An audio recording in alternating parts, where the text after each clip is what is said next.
Hello, learners. I welcome you once again to this session where we are going to learn about the principles of communication, communication skills, objectives, and the importance of communication in NGO management, an introductory to NGO management. Now, business all over the world have come to recognize the need for fast, accurate, and effective communication in a common language.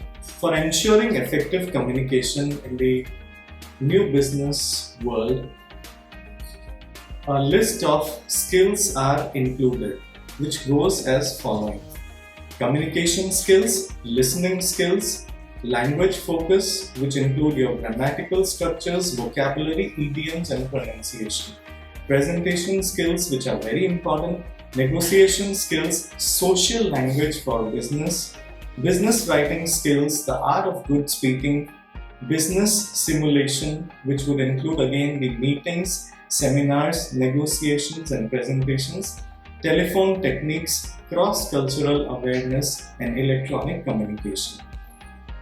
Now, moving on, when we are speaking about NGO management, I would like to draw your attention to one of the NGO and social service organizations based in Bhubaneswar, known as Ruchika Social Service Organization. It was in the year 1985.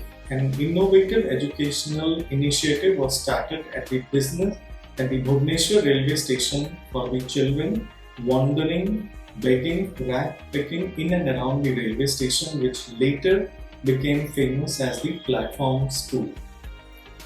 In 1985, with a humble beginning of 30 students, the organization is having its branches spread across Odisha, in and around the districts of Khordha, Puri, Ganjam, and having a student of 300 students per year.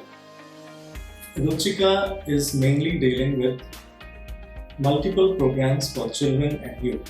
Now, if you now again looking back, and if I have to take you to an incident and experience which was come across, the CEO of Ruchika had come with a proposal and deal, and when he took appointment and he came and he was going through the need for the donations or the support and all. What did leave a impression was the way of approach, the communication, the eye contact, the way he presented the folders, the language which was used, the way of approach, and his overall grooming and personality. So for an NGO, it is very important that they have the supporters who support them. So communication with donors is very important.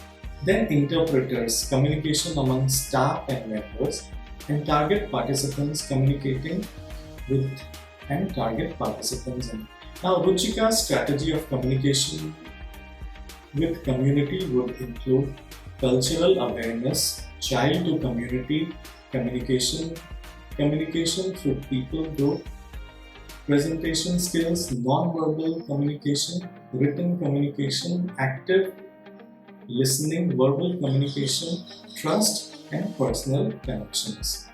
One of the most important things in any business deal or any institute and environment is communication. Without communication, there would be no organization. Communication is of paramount importance not only to our existence in civilized society but also to the functioning of the organization. Herbert Simon has said, without communication, there would be no organization, for there is no possibility then of the group influencing the behavior of the individual. Communication helps the business sail through, for it is the sole ingredient that makes organizations possible. Professionals direct through communication. Some of the definitions which are quoted by theorists are as below. Communication is a process of passing information and understanding from one person to another, as written by Keith Davis. According to American Marketing Association, communication is any behavior that results in an exchange of meaning. Communication may be broadly defined as the process of meaningful interaction among human beings. More specifically, it is the process by which meanings are perceived and understandings are reached among human beings. A wider and more comprehensive definition is given by National Joint Committee for the Communicative Needs of Persons with Severe Disabilities, which goes as below.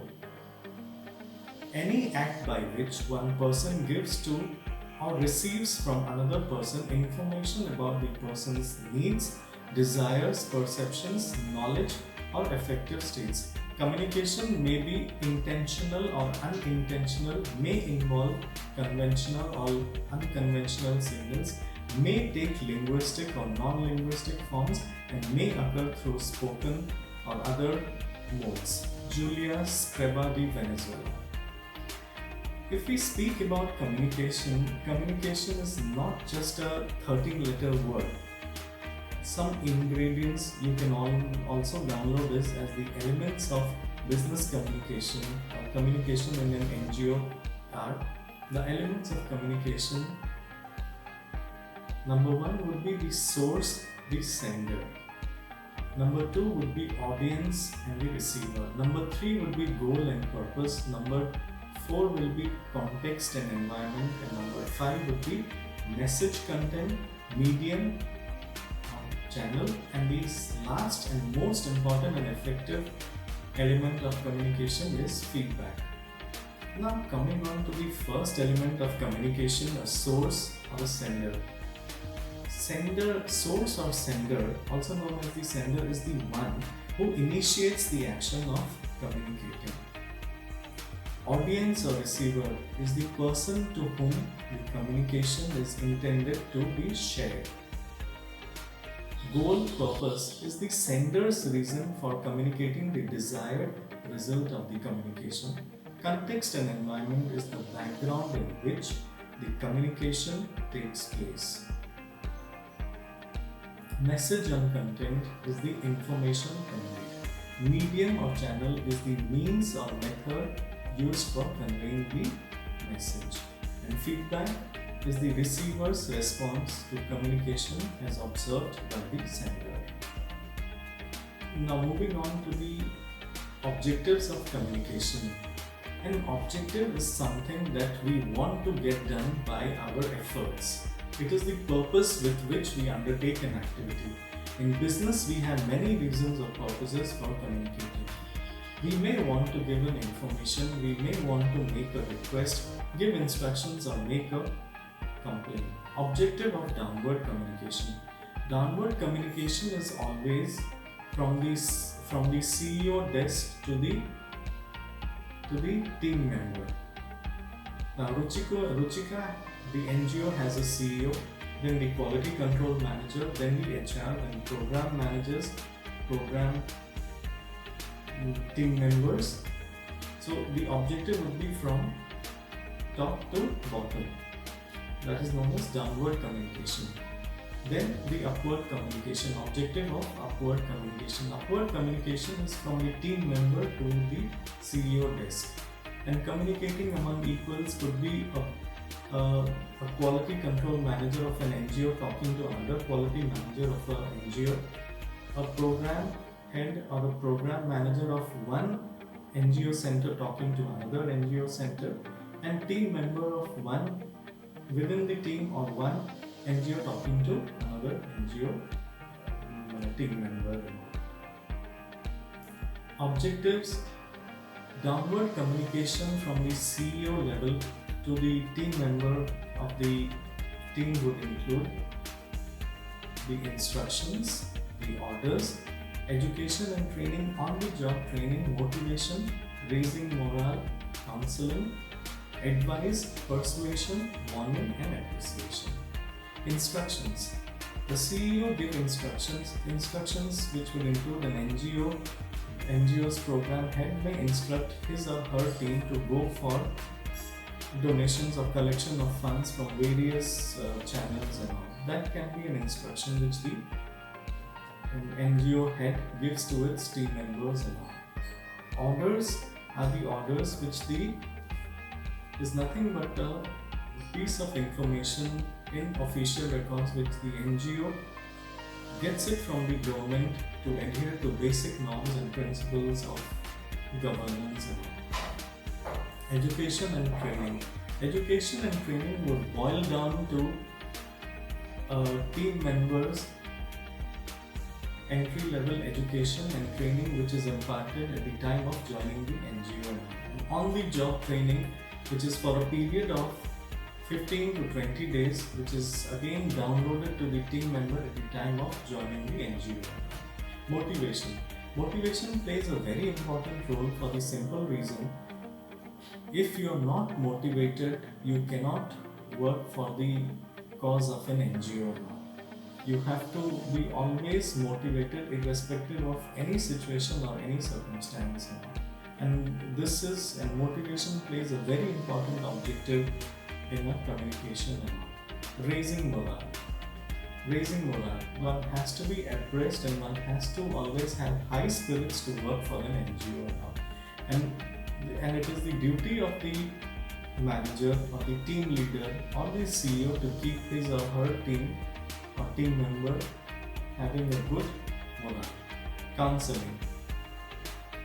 Counseling, which is another important objective of downward communication. Counseling is when there is a misunderstanding or there is a rift or there is a unpleasant feeling towards the team members, the desired result cannot be achieved and that would lead to misinterpretation of communication or you will hold back information. So counseling is very, very important from a downward communication objective perspective. Advice. Advice is what you give to your team when you hold a meeting to do a particular task in a better way or in a better channel. And persuasion. Persuasion is something you persuade your team to achieve the desired result or objective. Warning is when you are not in adherence with the norms or principles or guidance of the organizations, you get a warning from the HR department. And appreciation is you achieve the target or you do something which is beyond one's reach and expectation, or you do something out of the box, you have to be appreciation. So downward communication would flow from the CEO desk to the team member and it would comprise of instructions, orders, education and training, on-the-job training, motivation, raising morale, counseling, advice, persuasion, warning and appreciation. Moving on to the second objective of communication is upward communication. Upward communication objective will include request, application, appeal, demand, representation, complaints and suggestion. Request is by the team members of an NGO who request to hold a meeting or to sort out a particular issue. Application is when a team member of the NGO writes and gives it to the government, or the team member writes and gives to his or her reporting boss for a leave or asking for permission and all. An appeal is a team member or a program head goes to a donor or a community and appeals for the support and all. Demand is what you expect from the team. And demand is always demand is at any level, and it is as a team the results of the demand work out to be better and more. Representation is from the downward level to the upward level. Representation is when the entire team goes and represents oneself in front of the top management with points or matters of concern which need to be sorted out or help is required. Complaints could be in a suggestion box where you don't want to face the management and you want to write something in it, or you come, and suggestion is also the same. So Upward communication would include request, application, appeal, demand, representation, complaints, and suggestion. Now, coming on to the third objective of communication, communication among equals. Among equals will include the top management seeking information from the top management at the same level of hierarchy. Where there is exchange of information, there are requests, there are discussions, there is coordination, there is conflict resolution, there is problem solving, there is advice which is seed, social and emotional support which is extended. Now moving on to the next most important and topic of today's discussion is the principles of communication. Principles are the guidelines or the norms or decorum which you have to follow and which make the communication more effective and which shape up the communication. The list of 6 principles of communication which are listed are: seek first to understand, then diagnose and prescribe. Face-to-face communication is most effective. Communication becomes complex as the number of people we are communicating with increases. Communication across cultures differs. Communication is affected by time.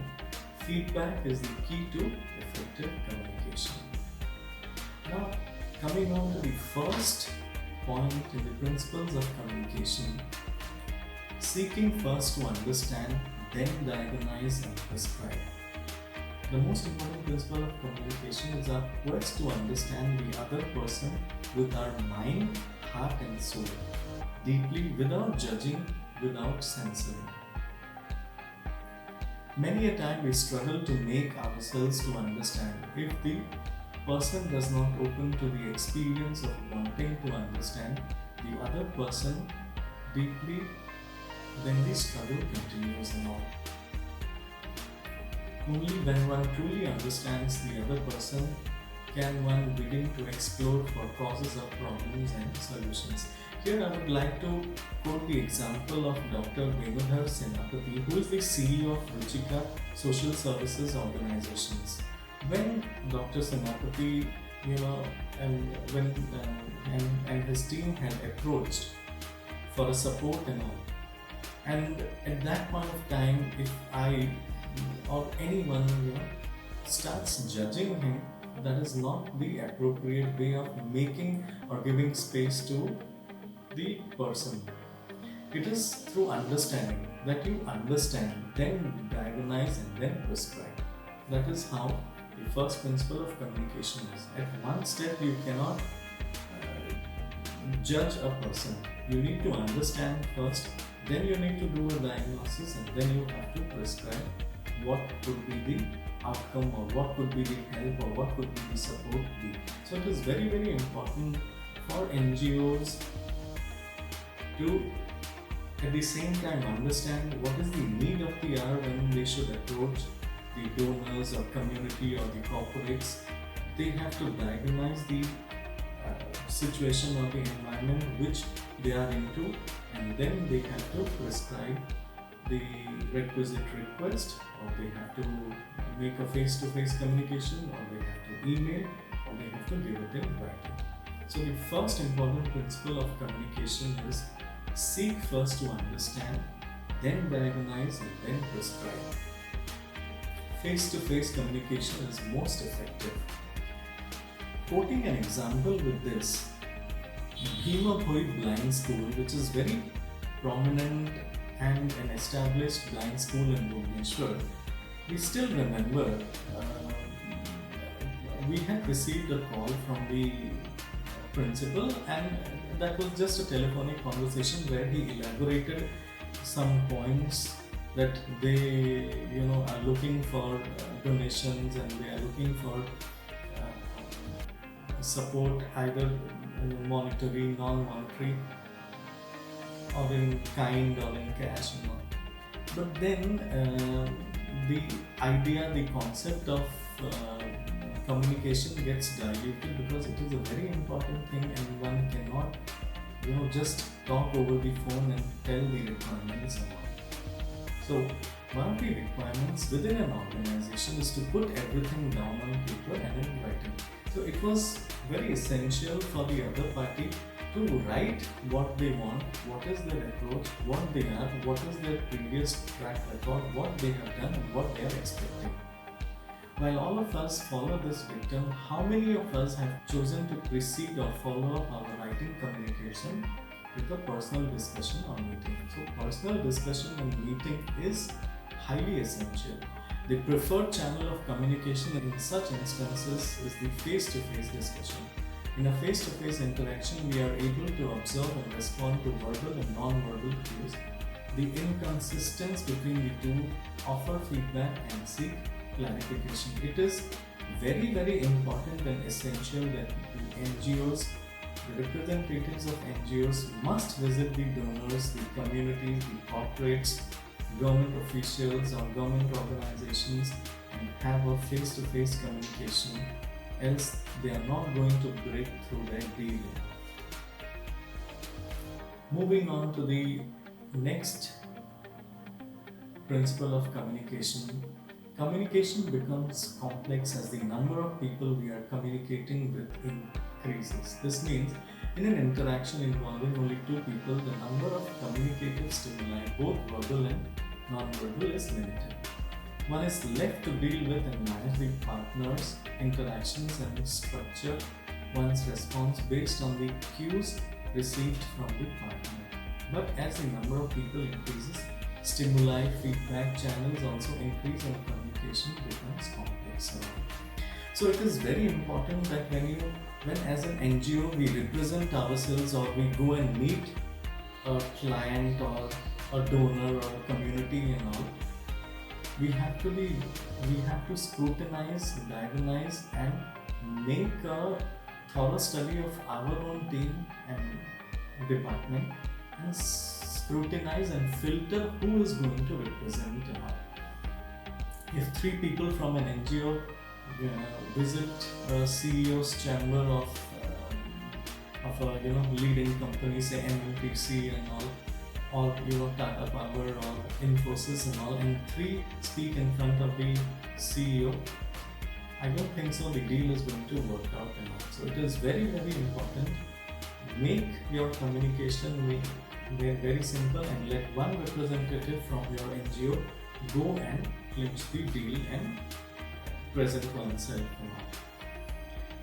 Communication across cultures differs. Suppose I am an NGO who is there in Orissa and I go and set up a plant in Andhra Pradesh or say in Karnataka. So there is a difference between the East culture which I have come from and the South culture which I am going to establish now. So culture can be defined as shared knowledge, symbols, conventions, folklore, language, habits, rituals, miles and lifestyles that link and give a common identity to a particular group of people at a given point in time. From the above definition, it follows that each group has communication patterns that are accepted and understood universally by that group. For example, belching after a heavy, hearty meal in India and other Eastern countries is appreciating the culinary skills of the host or hostess. In North America culture, the same might be highly offensive. What boils down is, suppose the New Year of Karnataka and Andhra, which is Yugadi, is celebrated a month before what is celebrated in Orissa and all. Generally, Yugadi would fall in the last week of March, and then the New Year of Orissa, which would be Pauna Sankranti on the 14th of April. Now, if I set up a plan, if I set up an NGO center or a center in Karnataka and all, I cannot expect the donors or communicators or the community or the government organizations to be open on the day of Ugadi. So I have to make a thorough analysis, a SWOT analysis, a in-depth understanding of what the culture is, and then make my deal and all. So substance users have a language of their own, which is not easily understood by those outside the subculture. Not giving eye contact to a member of opposite sex or who belongs to a higher caste class is common among Indians. To a Westerner, the same gesture may mean lack of earnestness or lack of desire to build rapport. Due attention need to be given to the cultural context of the people with whom we are interacting with. Communication is affected by time. The other most important principles of communication is time. Particularly in intimate relationships, after a disagreement, we hear people saying, "Let's start afresh." Unfortunately, this is not easy. Relationships, communication pattern, and style change over time. After many years of being together, a couple may come to perfect understanding each other, and just a glance across a crowded room is enough to let the partner know what it means. On the other hand, if the relationship has deteriorated over time, each communication even becomes painful. Pleasant and unpleasant memories are sorted and used in subsequent communication dealings. While dealing with people, we need to pay attention to how communication patterns have evolved and way in which some need to be changed. Communication is affected by time. Coming on to an example, it was some 2-3 years back when we had been to an NGO for skill development. The NGOs run skill development where they have 15 to 20 days on the job training program. There was some rift or some mood swing, there was some psychological disorder of the head of the organization, and we went there. We were ready to take people on the job and give them permanent placements and all. But the reaction and the way of approach, the way of answer was very unpleasant, and we never went for the second time. So it is very, very important that communication is affected by time, and we should mold our moods, our time as per our time. The last and the most important principle of communication is feedback. Feedback is the key to effective communication. The whole amount, the whole circle of communication from the sender to the receiver is complete only and only with the feedback. So communication transactions continue to evolve effectively in the presence of feedback. Try talking to a person with a deadpan face. Chances are very soon the enthusiasm with you may start will wane away. Conversely, if the audience responds with nods, smiles, anything that conveys attention and interest, the speaker is encouraged to continue. So feedback is very, very important, and feedback also indicates what about communication stimuli needs to change. Now, Ruchika's communication skill. They have the presentation skills, the negotiation skills, the writing skills, the influencing skills, cross-cultural communication, win-win conversation, good community rapport, and teamwork. At the end of the session, we will just conclude what we have touched upon in today's session. The elements of communication, which include the source and the sender, the audience and the receiver, the goal and the purpose, the context and environment, the message and content, the medium and channel, and feedback. Communication objectives in an NGO would be the downward communication, upward communication, and communication among equals. Downward communication would include the instructions, orders, education and training, on-the-job training, motivation, raising morale, counseling, advice, persuasion, warning and appreciation. Upward communication would include request, application, appeal, demand, representation, complaints and suggestion. And communication among equals would include exchange of information, request, discussions, coordination, conflict resolution, problem solving, advice, social and emotional support. Last but not the least, just summing up the principles of communication. The first thing is we need to understand, diagnose, and prescribe. Face to face communication is very, very important when it comes to NGO management and all. When you approach your donors, your community, or other NGOs or the government organization, communication would become complex, and as in when the number of people the NGO is represented goes more, communication across cultures differs, communication is affected by time, and the last and most important principle of communication is feedback is the key to effective communication.